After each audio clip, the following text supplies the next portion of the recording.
Hello, welcome back. So this practice is really about both finding statutes and the difference between official statutes and unofficial statutes. So let's get right to it here. So I suggested that you start with a Google search because that's using secondary authority. And I did that, and that led to Michigan State University's Animal Legal and Historical Center. Perhaps you found the same thing. And then that led to the actual statute, and then I took the statute from that website into actual codified law, the actual resource called the Ohio Revised Code, and I verified that what was on Michigan State University's website was actually still current and good law, and it was. So that's the answer there in a nutshell. Now let me just quickly show you how to do that. So if you run a Google search like I did, does Ohio prohibit animal fighting? One of the first things that pops up is this animal law info, and it's from a reputable source, so we can trust it here. And it led us right to our statute here. So here's, cruelty to animals, animal fighting, and here's specifically dog fighting. And then there's the statute, chapter 959, section 16.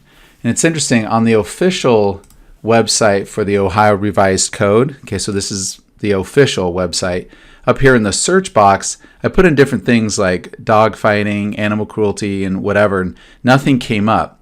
And it's only when I put dog fighting as one word did it actually come up. So that just goes to show the Google search engine is much more powerful than this search engine. This search engine can't read your mind like Google can. So 959 would be under Title 9 because 959 starts with 9. And then we go down here to 959, offenses relating to domestic animals.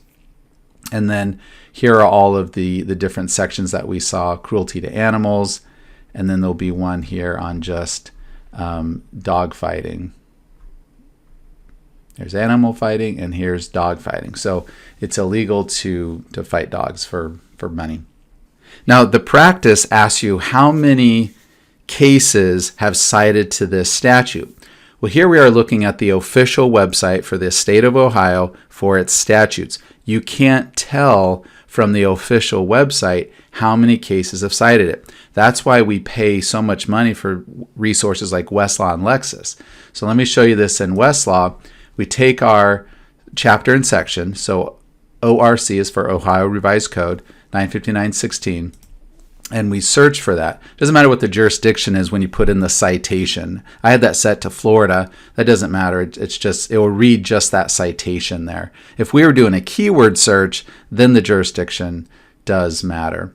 Okay, so here's the statute. Now we're looking at this in Westlaw, and you see it's called Baldwin's Ohio Revised Code.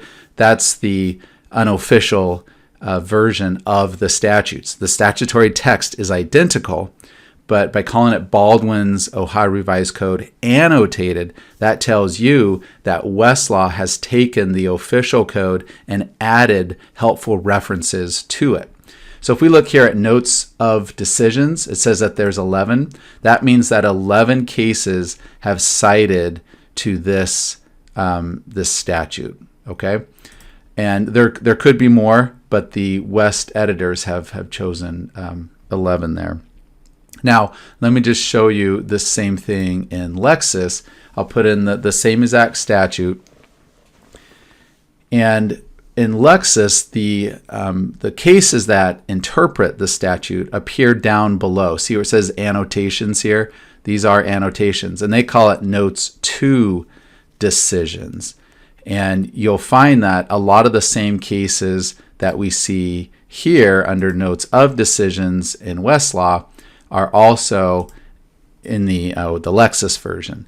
They're not going to be identical though, okay? The statutory text is identical, but the cases that interpret what we're looking at here on the screen, the cases that interpret the text will not be identical, okay? So there you have it, the statutory text on the official website, here I'm showing you, and the statutory text in Westlaw, I'll pull it up here. Here it is.